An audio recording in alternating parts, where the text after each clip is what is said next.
मेरे बहुत ही प्यारे मित्रों, आपका शुक्रवार के इस ध्यान के सत्र में आपका सबका बहुत बहुत स्वागत है। तो सतगुरु सिद्धार्थ औलिया जी की कृपा से और ओशो गोपाल जी की प्रेरणा से आज मैं आपके बीच में ध्यान का सत्र करवा रही हूँ। तो सबसे पहले प्रणाम करते हैं परम गुरु ओशो को और सदगुरु के चरणों में शक्ति रूप सभी देवियों को और ओंकार के मसीहा श्री गुरु नानक देव जी को। तो मैं मां सुमन गोपाल मेरा प्रणाम अपने चरणों में कबूल करें। तो सत्संग और ध्यान शुरू करने से पहले आइए एक शब्द सुनते हैं अपने मनोदिशा को चेंज करने के लिए और सदगुरु के चरणों में अपनी हाजिरी लगाने के लिए। तो लगाएं तेजस्वी।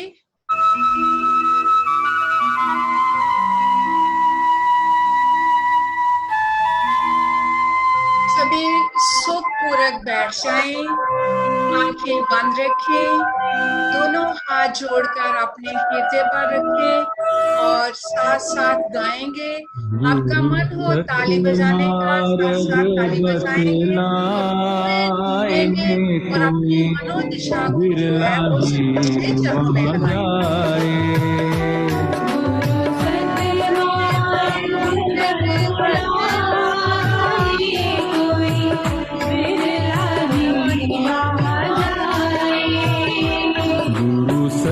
मार्ग बतलाए कोई बिरला ही वहाँ जाए। गुरु सत मार्ग बतलाए कोई बिरला ही वहाँ जाए। ताली बजाएं, आंखें बंद रखिए।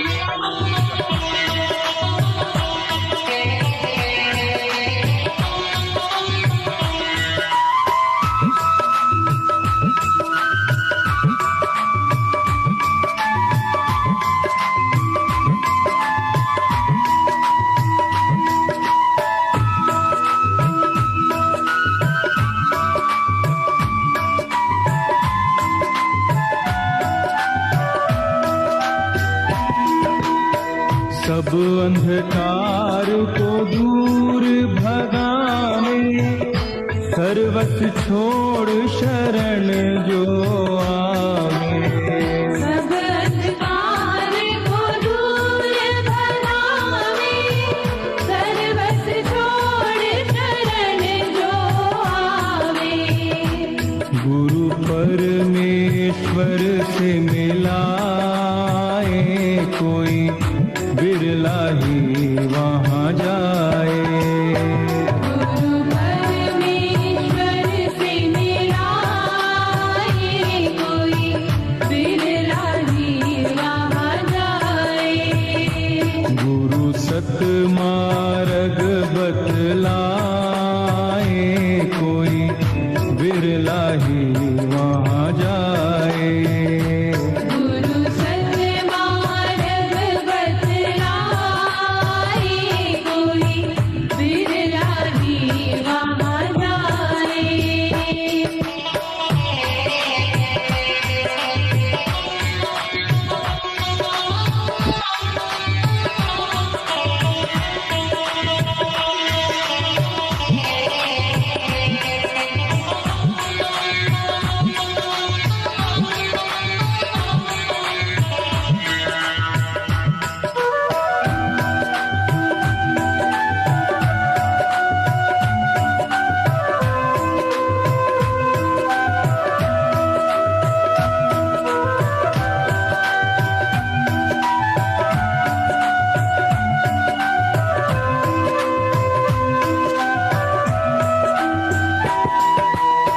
ना कोई शोक रोग ग्रस्त है सारी विपदा पल में हरत है। ना कोई शोक रोग ग्रस्त है सारी विपदा पल में हरत है। गुरु अंतर ज्ञान जगाए कोई बिरला ही वहाँ जाए। गुरु अंतर ज्ञान जगाए, कोई बिरला ही वहाँ जाए। गुरु सत मार्ग बतलाए, कोई बिरला ही वहाँ जाए।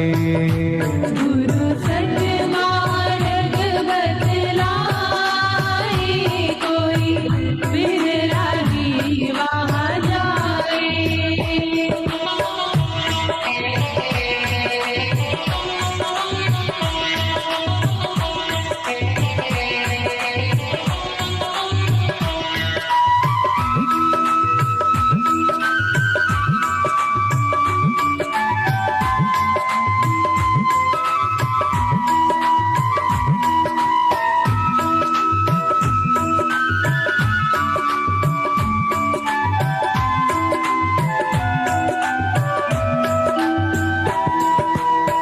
कोटि जन्म की मैल उतारी, कृपा दृष्टि सब काज संवारी। कोटि जन्म की मैल उतारी, कृपा दृष्टि सब काज सवारी। सत्संग साधन बतलाए, कोई बिरला ही वहाँ जाए। सत्संग साधन बतलाए, कोई बिरला ही वहाँ जाए। गुरु सत मार्ग बतलाए, कोई बिरला ही वहाँ जाए। गुरु सन्मार्ग बतलाए, कोई बिरला ही वहाँ जाए।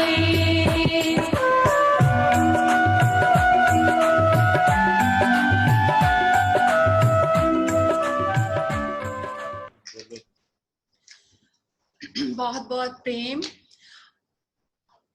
ध्यान शुरू करने से पहले मैं एक कहानी से शुरू करूंगी। आज का ध्यान है सुप्रभात ध्यान। बुद्ध एक शाम नदी किनारे जा रहे थे। उन्होंने देखा कुछ बच्चे रेत के महल बना रहे हैं, किले बना रहे हैं। बुद्ध ने अपने शिष्यों को आवाज दी कि इधर आओ और देखो। बच्चे रेत के महल बना रहे हैं। आपस में किसी की कोनी लग जाती है, किसी का हाथ लग जाता है और उनके रेत के जो महल हैं वो गिर जाते हैं। वो आपस में लड़ते हैं, झगड़ते हैं और एक दूसरे को गाली गलौज भी देते हैं और मारते पीटते भी हैं। और बुद्ध कहते हैं कि आप भी सारी उम्र यही कुछ करते रहते हो। सांझ की बेला आ जाती है और बच्चों के घर से आवाज आती है, उनकी माँ पुकारती है, बच्चों सांझ हो गई, घर आ जाओ, खाने का टाइम है। तो बुद्ध कहते हैं कि सारी उम्र हम भी मकान बनाते हैं, कोठियां बनाते हैं, बैंक बैलेंस जोड़ते हैं और बिजनेस बड़ा सा करते हैं और एक दूसरे के साथ यानी अपने रिश्ते नाते घर वालों के साथ हमारे भी लड़ाई झगड़े होते रहते हैं और हम भी किसी को पसंद करते हैं, किसी को नहीं पसंद करते हैं और इतने में मृत्यु की बेला आ जाती है। हमारा भी जिंदगी का जो समय है सांझ का वो खत्म होने को होता है।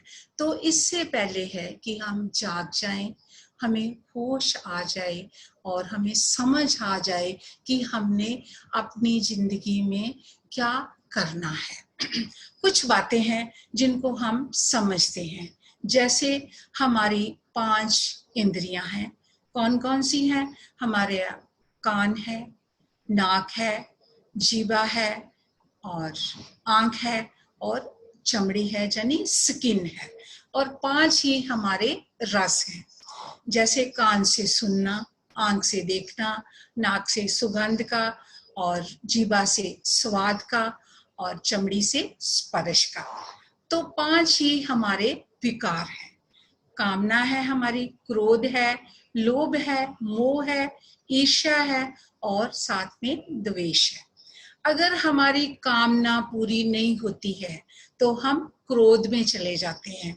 अगर हमारी कामना पूरी हो जाती है तो हम लोभ में चले जाते हैं, और जब लोभ में जाते हैं और साथ में हमारा मोह जाग पड़ता है कि जो भी कुछ मेरे पास है वो मेरी फैमिली को मिले, मेरे माँ बाप को, मेरे बच्चों को और मेरी पत्नी को। और जब हम दूसरे की तरफ देखते हैं कि मेरे पास तो सब कुछ है, और फिर अहंकार में आ जाते हैं, और अहंकार से क्या है, ईर्ष्या पैदा हो जाती है कि सब कुछ मुझे ही मिले, मेरे पास ही हो, और मेरे बच्चे बहुत पढ़े लिखे हैं, इनके पास इतना नहीं है जितना दूसरे के पास है। तो ईर्ष्या में हम जीना शुरू कर देते हैं, और जब ईर्ष्या बढ़ जाती है तो हमारा द्वेष बढ़ जाता है, बदले की भावना शुरू हो जाती है कि मैं इसको ये काम नहीं करने दूंगा, इसको मैं तरक्की नहीं करने दूंगा। तो ये सब हमारे जो विचार चलते रहते हैं, हम सोचते हैं कि हम सीधे ही इन विचारों के पार हो जाएंगे, तो नहीं हो सकते हैं। तो फिर क्या करें? अष्टावक्र जनक से कहते हैं कि जो विषयों में रस है वो मन के कारण है, हमारी इंद्रियों के कारण है, और राग है, विराग है, और अगर राग विराग है तो हमारा संबंध संसार से है। तो इससे पार फिर हम कैसे चले?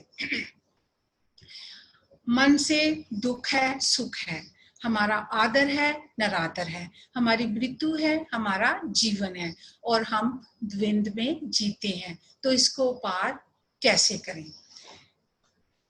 विराग है और ज्ञान है, और ज्ञान जो है वो विराग के बिना पैदा नहीं होता। जितनी देर तक हमें कोई ठोकर नहीं लगती है संसार में, हमारा मन दुखी नहीं होता है, जहाँ हमारी कामनाएं पूर्ण नहीं होती हैं, तो हम वैराग में चले जाते हैं, और वैराग भी ज्ञान के बिना नहीं हो सकता है। तो फिर कैसे हमारा जो वैराग है पैदा हो? विवेक से, बुद्धि से। और अब विवेक कैसे पैदा हो? कि बुद्धि की कोई ऐसी व्यवस्था हो जाए जिसमें हमें दूध, पानी, सत्य, असत्य और जीवन मृत्यु का, और फिर हमें जे विष का और अमृत की पहचान हो जाए, तो फिर हम जो आज तक अमृत समझकर पीते थे तो वो हमारा अपने आप छूट जाएगा। तो इस यात्रा के 5 पॉइंट्स हैं, और क्रमशः कैसे हैं? पहला है क्षमा का, बदले की भावना, अदला बदला करना। और जब हम बदले की भावना को मन में पैदा करते हैं तो हम जलते रहते हैं। तो क्या करना है? हमने अपने मन में दया भावना, करुणा पैदा करनी है, और करना कहाँ होती है? हृदय में होती है। और जो अहंकारी लोग होते हैं वो हृदय के तल पर नहीं जीते हैं। तो हमने अपनी जिंदगी में क्या करना है? किसी को क्षमा नहीं करना, क्षमा मांगनी है। और दूसरा पॉइंट है हमारा सहजता, सरलता और शीलवानता। जो हम भीतर से हैं वो ही बाहर अपने चेहरे पर प्रकट करें। कोई भी विडंबना नहीं है, कोई भी एक्टिंग नहीं करनी है। एक्टिंग में क्या होता है? हम थक जाते हैं।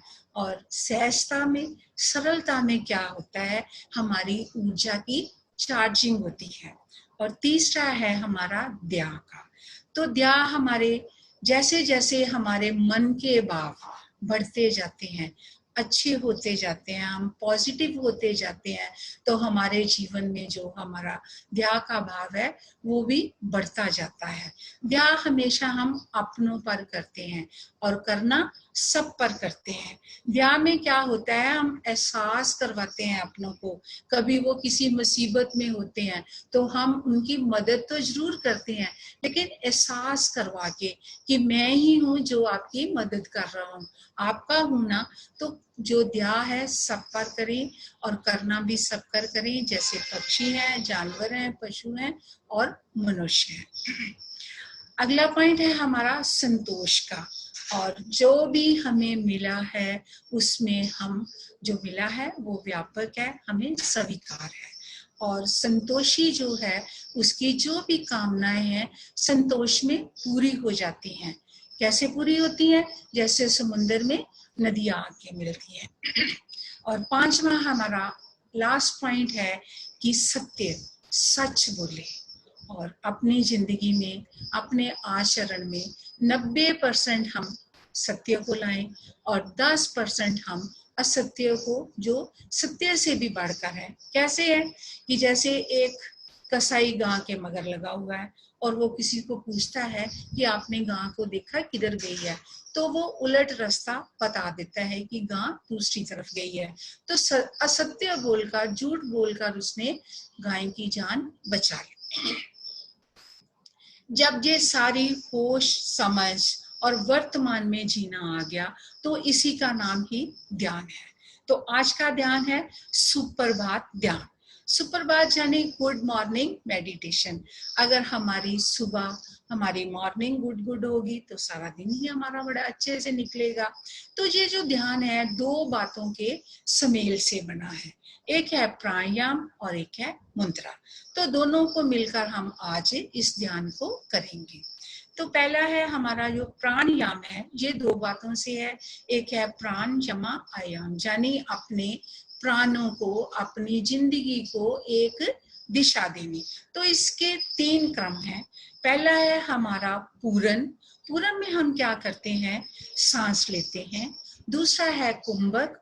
कुंभक में हम सांस को भीतर रोकते हैं। और तीसरा है हमारा रेचन। रेचन में हम सांस को बाहर फेंकते हैं। तो जब हम सांस लेते हैं तो हम फील करते हैं, फील करें, अनुभव करें इस बात का कि जितनी भी मेरी प्रसन्नता है, मेरी पॉजिटिविटी है, वो मेरे भीतर एंटर कर रही है। और दूसरा है जब हम सांस को छोड़ते हैं तो जितने भी मेरे तनाव हैं, मेरे दुर्गुण हैं और मेरी जो नेगेटिविटी है वो सब बाहर विसर्जित हो रही है, निकल रही है। हमारा शरीर 5 तत्व का बना है। ये 5 तत्व हमारे हाथों की उंगलियों में है। जैसे ये है हमारा जल, ये है पृथ्वी, ये है आकाश, ये है वायु और ये है अग्नि। और ये तत्व जो है हमारी हाथों की उंगलियों में है और इनका कंट्रोल जो है हमारे हाथ में है। कैसे हमारे हाथ में है कि अगर हम इस तत्व को नीचे से दबाना शुरू करेंगे तो ये तत्व बढ़ते जाते हैं, और अगर बीच में से इनको दबाना शुरू करेंगे तो ये नॉर्मल होने शुरू होते हैं, सम होने शुरू हो जाते हैं, घटने शुरू हो जाते हैं। अगर टिप्स को, टो को हम टच करते हैं, इनको दबाएंगे तो जो है हमारे तत्व जो है नॉर्मल हो जाते हैं। कैसे होते हैं देखिए, अगर हम बीच में, जैसे हमारी ये रिंग फिंगर है, तो अनमैरिड हम सब बड़े स्लिम ट्लिम स्मार्ट होते हैं, और मैरिज के बाद जब हम रिंग पहन लेते हैं तो वही लड़कियां कितनी मोटी सेहतमंद हो जाती हैं। तो क्योंकि हमारा जो पृथ्वी तत्व है वो दबाव में आ जाता है, उस पर दबाव पड़ जाता है। तो जो मुद्रा है वो हमारे हाथों की, उंगलियों की अलग अलग जो कृतियां हैं उनसे मुद्रा बनती है, और अलग अलग मुद्राओं के अलग अलग लाभ मिलते हैं हमें। तो आज का जो ये सत्र है, जो ध्यान है, इसके 7 चरण है। पहला चरण है जॉगिंग का। बिना अपने भीतर की शक्ति, ऊर्जा जगाए हम अगले जो चरण है उसमें नहीं जा सकते हैं, उसमें प्रॉपर हम नहीं कर सकते हैं। तो दूसरा चरण है हमारा प्राण मुद्रा। तो इसमें हम, ये हमारी लिटिल फिंगर है और ये रिंग फिंगर है और ये थंब है, तीनों को आपस में मिला लेंगे, ये बन गई हमारी प्राण मुद्रा। और इसके साथ हम प्राणायाम करेंगे अनुलोम विलोम, यानी हम बाईं नासिका से सांस लेंगे और दाईं नासिका से सांस को छोड़ेंगे, फिर दाईं से लेंगे और बाईं से छोड़ेंगे, क्रमशः हम इसको करते जाएंगे। और तीसरा चरण है हमारा अपान मुद्रा। अपान मुद्रा में हम रिंग फिंगर और मिडल फिंगर और साथ में अंगूठे को लेकर तीनों को आपस में मिला लेंगे और ये बन गई हमारी अपान मुद्रा। और इसके साथ हम कपालभाति प्राणायाम करेंगे, यानी सांस लेंगे हमारा पेट फूलेगा, सांस बाहर छोड़ेंगे, पेट पिचकेगा, इसको हम देखेंगे। इसके क्या फायदे हैं? जैसे पहला था हमारा अनुलोम विलोम। इसके क्या फायदे हैं? जितनी सांस हम भीतर लेकर जाएंगे, जितनी ऑक्सीजन हमारी भीतर जाएगी, उतना ही हमारा जो ब्लड है प्यूरिफाई होगा, पतला होगा, अच्छा होगा। और जितनी सांस गहरी हम लेकर जाएंगे, उतनी ही बाहर फेंकेंगे तो हमारी कार्बन डाइऑक्साइड जो है वो बाहर निकल जाएंगी। इससे क्या है, हमारी सांसें सम हो जाएंगी। सम होने से हमारी जो शरीर की 3 नाड़ियां हैं, इंगला, पिंगला और सुषुम्ना, ये इक्वल हो जाती हैं। और इससे हमारी यात्रा जो है ऊपर के तल की ओर शुरू हो जाती है, जो हमारे ध्यान में बहुत फायदा देती है, हमें हमारे बहुत काम की है। तो दूसरा मैंने आपको बताया था अपान मुद्रा, जिसमें हमने कपालभाति प्राणायाम करना है। तो इसमें हमारे शरीर के पेट के जितने ऑर्गन हैं, जिसमें हमारा स्टमक है, इंटेस्टाइन है और रिप्रोडक्टिव सिस्टम है, तो उसमें जो भी प्रॉब्लम्स हैं, जैसे किसी की सिस्ट है, किसी की खाने की प्रॉब्लम है, किसी की एसिडिटी बनती है और किसी की कॉन्स्टिपेशन की प्रॉब्लम है, लगातार रोज इसको करने से हमारी ये प्रॉब्लम धीरे धीरे डिसॉल्व होनी शुरू हो जाती है।